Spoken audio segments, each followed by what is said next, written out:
With the ADX, I think there's a bit more nuance, because on one hand, I could sit here and say the Acura ADX is an HRV. It's an HRV with different front and rear fascias, slightly different interior aside from the technology, but that's basically it.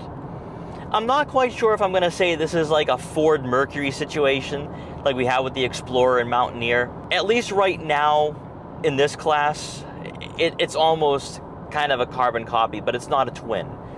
In some ways, and I talked about this during the full review, the ADX is a continuation of the HRV line. So if Honda had dropped in a 1.5 liter turbo in the HRV, there would be no purpose for the ADX at all. However, Acura did go one step further with the ride quality, the handling, the fit and finish. And this particular trip is doubling down on all of that for me, where yes, there is a clear distinction that on the lower end at around 37 grand with all-wheel drive, to pay an extra $5,000 to $6,000, is it worth it? I think it is. I think the powertrain, the handling, the suspension alone is worth the $5,000 difference. What I'm still struggling with is the A-Spec Advance at 44.4.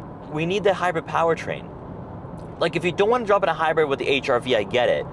But for this particular vehicle, in this lineup, in this class, we need more performance.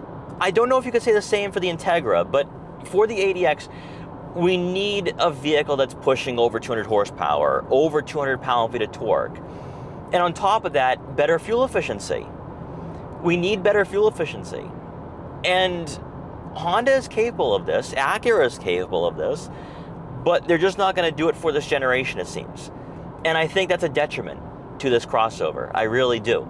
Because I think with the hybrid powertrain and not having this CVT with the droning, and then also better fuel efficiency, you can overlook the Honda interior. You can overlook the platform sharing.